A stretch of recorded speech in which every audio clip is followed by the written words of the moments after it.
Good morning students. आज की physics online class में बीएससी पार्ट सेकंड के स्टूडेंट्स का स्वागत है। आज का लेक्चर फिफ्थ जो कि मैथमेटिकल फिजिक्स में ऑर्थोगोनल कर्वीलिनियर कोऑर्डिनेट सिस्टम को ही कंटिन्यू करते हुए हम ले रहे हैं।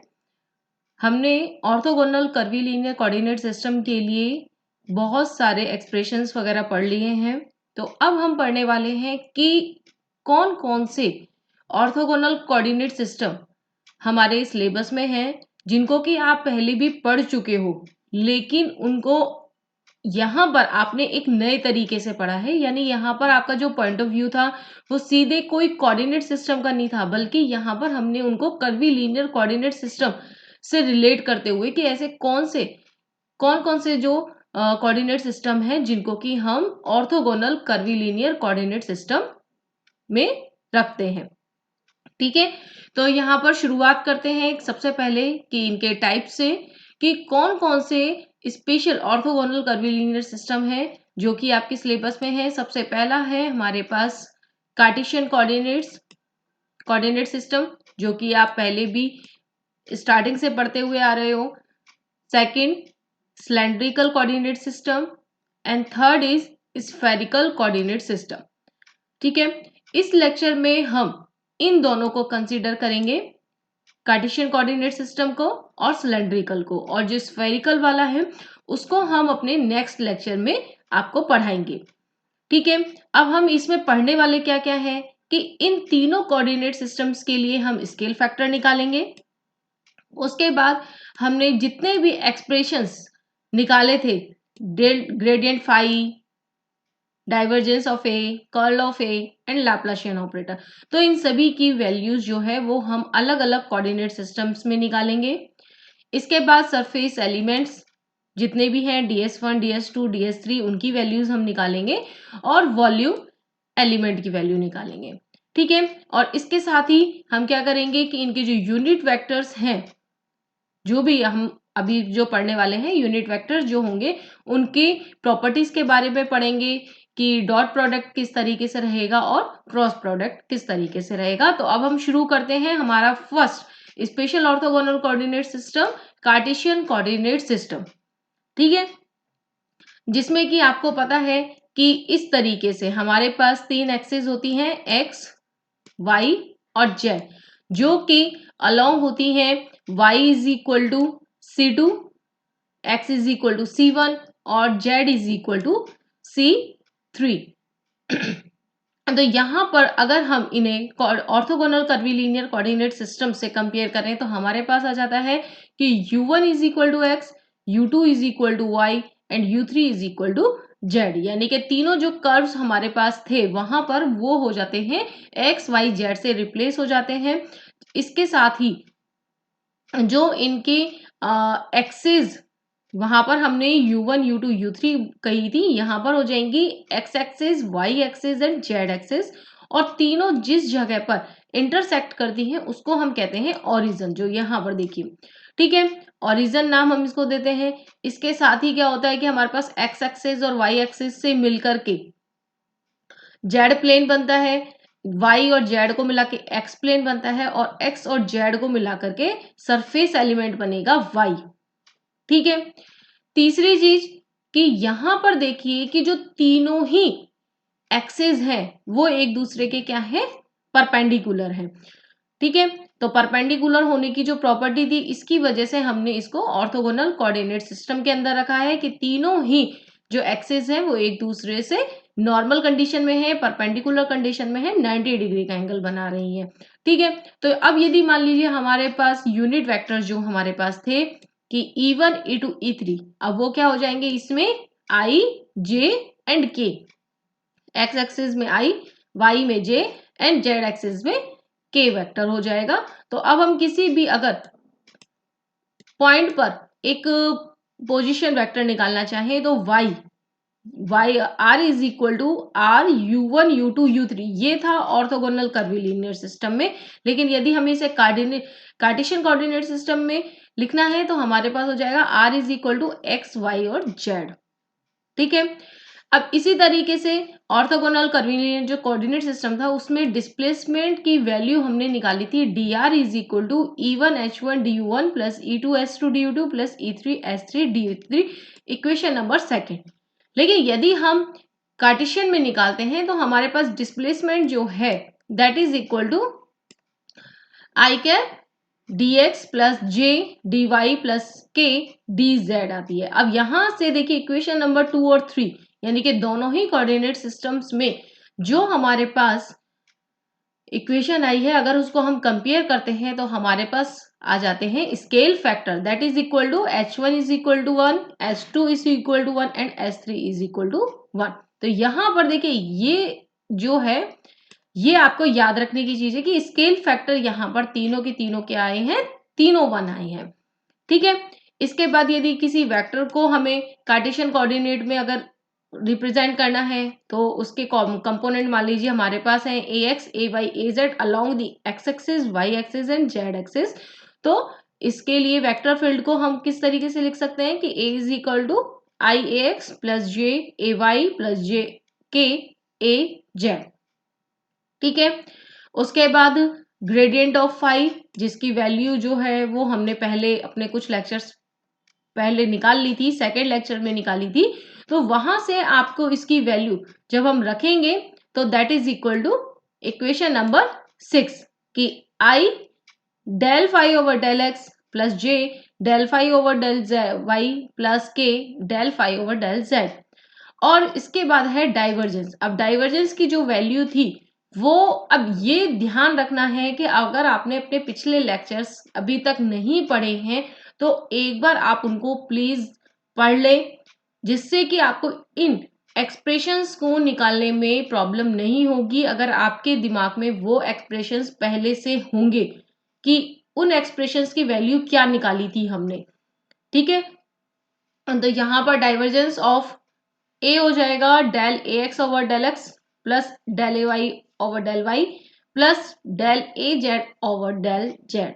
ठीक है, इक्वेशन नंबर 7। अब इसके बाद नेक्स्ट जो प्रॉपर्टी आती है दैट इज द कर्ल की diverge curl of the vector A is equal to जो हमने मैट्रिक्स फॉर्म में लिखा था that is the I J K del A X del A Y del Z and A X A Y A Z. और इस तरीके से equation number 8 से अगर हम लिखेंगे तो हम किसी भी वेक्टर के लिए कर्ल ए की value in the Cartesian coordinate system easily निकाल सकते हैं। और इसी तरीके से लैप्लासियन जो ऑपरेटर है उसकी वैल्यू भी हमारे पास इक्वेशन नंबर 9 के द्वारा हमने दिखा दी है। अब हम बात करते हैं कि यूनिट वेक्टर्स जो हैं उनके डॉट प्रोडक्ट और क्रॉस प्रोडक्ट के बारे में।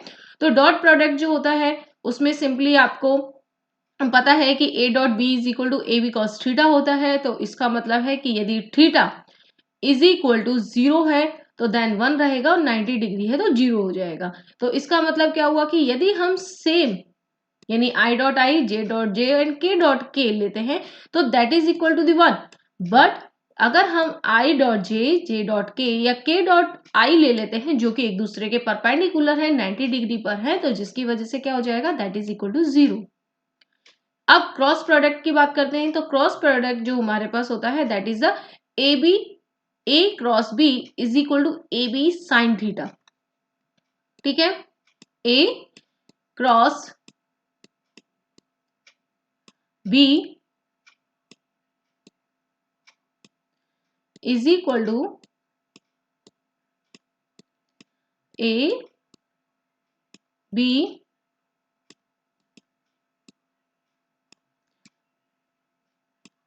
Sign theta. ठीक है, तो इसकी वजह से क्या होगा जो साइन थीटा हमारे पास है तो अगर वो 0 डिग्री होगा तो 0 और अगर 90 डिग्री है तो दैट इज इक्वल टू 1। ठीक है, तो अब देखिए हमारे पास अब 0 डिग्री का मतलब क्या है कि यदि हम सेम आई क्रॉस आई जे क्रॉस जे या के क्रॉस के लेते हैं दैट इज इक्वल टू 0।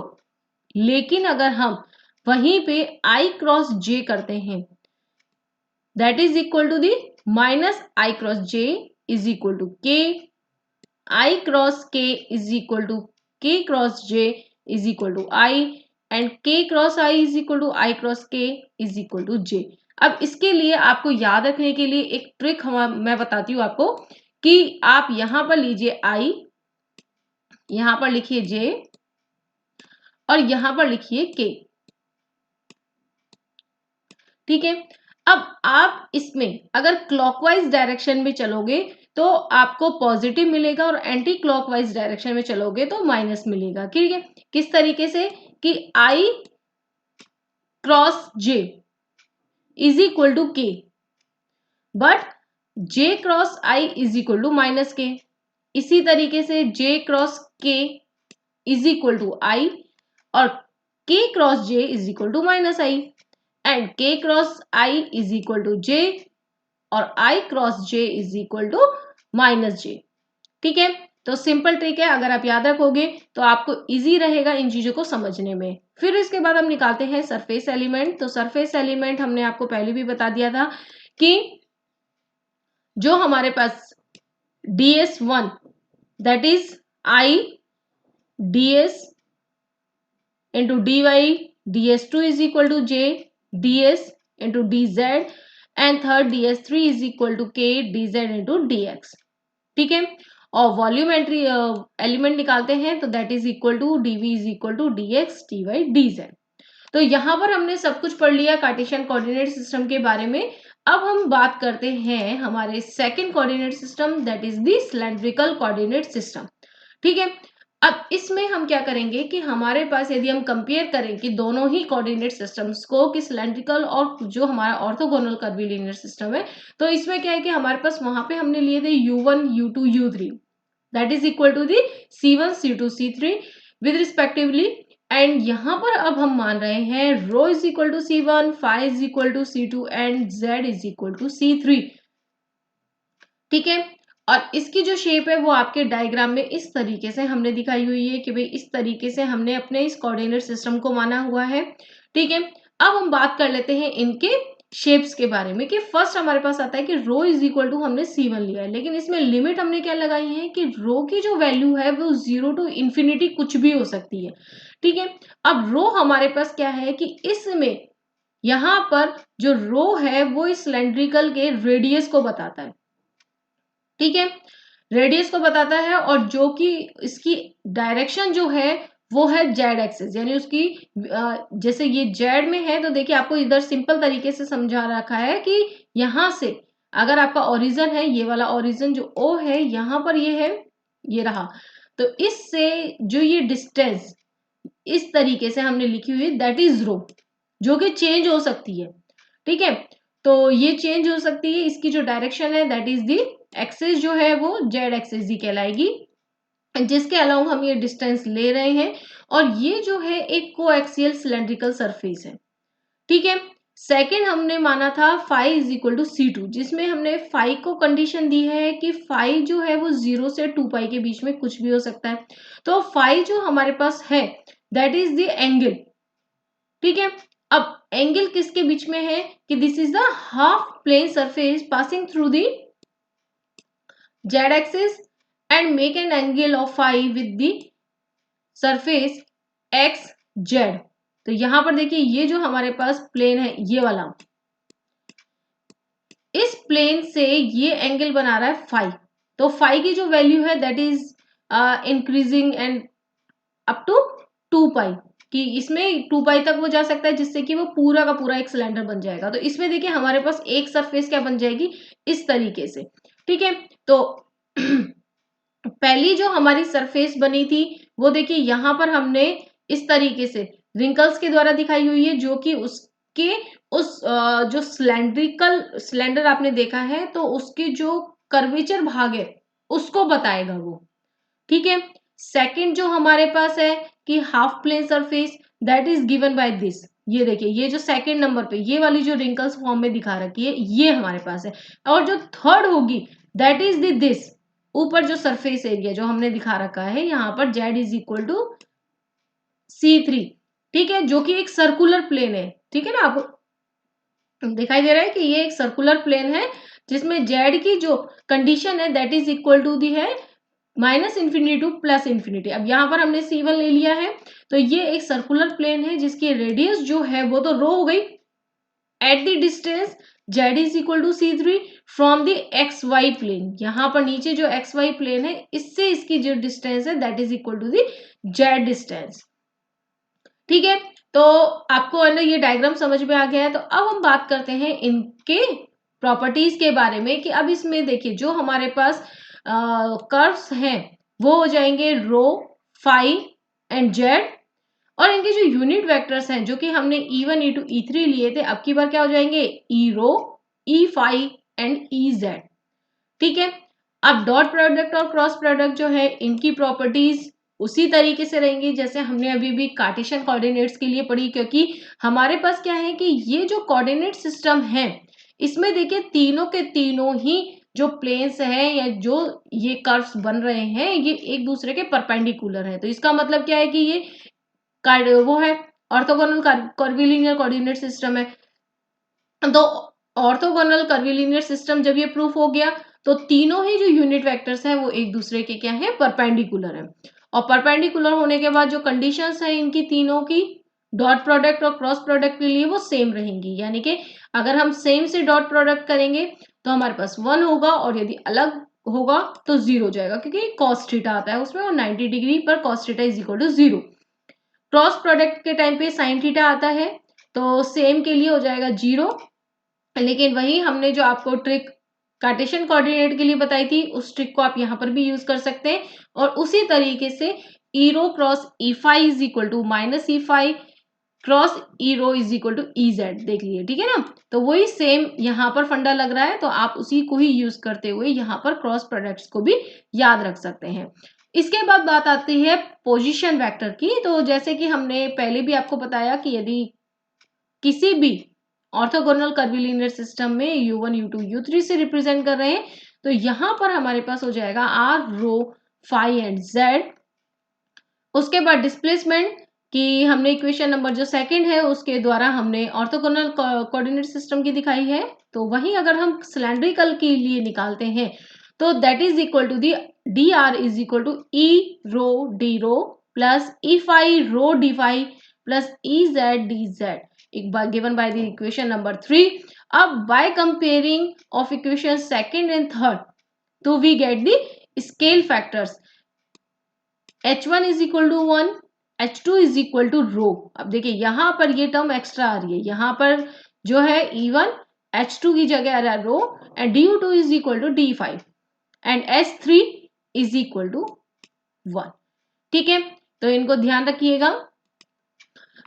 अब हम एक्सप्रेशन की बात करते हैं वेक्टर फील्ड की। तो मान लीजिए कि तीनों ही एक्सेस में इनके जो कंपोनेंट्स हैं वो हैं d rho, D phi and d z. तो इसका मतलब हमारे पास वेक्टर ए हो जाएगा e rho a rho plus E phi plus E z. Gradient of phi that is equal to the e rho D phi over d rho e phi over rho. अब यहां पर देखिए हमारे पास आता था H1 H3 इस जगह पर, वो H2 यहां पर आता है, यहां पर H1 H2 H3 आएगा। तो यहां पर H2 की जगह हमने रो को रख दिया है D phi over D phi plus ई Z D phi over D Z. ठीक है, तो ग्रेडियंट ऑफ फाई आप निकाल सकते हैं। उसके बाद डाइवर्जेंस ऑफ ए, तो 1 अपॉन H1 H2 H3 यहां पर आता था तो हमने यहां पर रो की वैल्यू रख दी है। और उसके बाद फिर हमारा जो एक्सप्रेशंस हमने पिछले लेक्चर्स में पढ़े हुए हैं अगर आप उनको याद रखेंगे, अपने माइंड में रखेंगे तो आप इजीली लिख पाओगे, अदरवाइज आप कंफ्यूज हो सकते हो कि ये हमने कैसे लिखा है। तो ये ध्यान रखिएगा। ठीक है, जो हमने ग्रेडियंट है वो इक्वेशन नंबर सेकंड में पढ़ा था, डाइवर्जेंस इक्वेशन लेक्चर नंबर 3 में पढ़ा था, और कर्ल जो है वो हमने लेक्चर 4 में पढ़ा है। तो ये तीनों ही जो लेक्चर्स हैं ये आपको पढ़ना जरूरी है आगे के फर्दर वीडियोस को अच्छे से समझने के लिए। इसके बाद है कर्ल। तो कर्ल की value again 1 bye H1 H2 H3 थी। तो रो यहाँ पर unit vectors then the differential and उसके बाद हमारे पास आ जाते हैं ये उनके कंपोनेंट्स। ठीक है, इसके बाद हमारे पास आ जाता है कि लाप्लाशियन ऑपरेटर की वैल्यू। तो लाप्लाशियन ऑपरेटर जो था उसकी वैल्यू हमने निकाली हुई है, तो आप उसी तरीके से इसे निकाल सकते हैं। फिर सरफेस एलिमेंट, अब सरफेस एलिमेंट अगेन वही कि ds1 इज इक्वल टू हमारे पास हो जाएगा e row d phi dz, ds2 is equal to e phi d rho dz and ds3 is equal to ez d rho d phi, और volume element जो है that is the rho D phi D Z. ठीक है, तो simple terms हैं, कोई ज्यादा typical नहीं है। अगर आपने एक बार अच्छे से इनको लेक्चर्स को एक बार पढ़ लिया तो आप इजीली इन्हें कर पाओगे। बार बार कह रही हूँ, अपने हाथ से जरूर करके देखें तो वो आपको समझने में हेल्प करेगा। ठीक है, तो यहाँ पर हमने दो कोऑर्डिनेट सिस्टम्स के बारे में पढ़ लिया है। अब हम स्फेरिकल कोऑर्डिनेट सिस्टम के बारे में हम नेक्स्ट लेक्चर में कंसीडर करने वाले हैं। तो आप प्लीज पुराने वीडियोस जो आपने अगर नहीं देखे हैं, पुराने लेक्चर्स भी पढ़ लें, ये वाला लेक्चर पढ़ लें, जिससे कि आपको जो फर्दर लेक्चर्स हैं वो इजीली समझ में आ पाए। So thank you so much and keep watching further videos.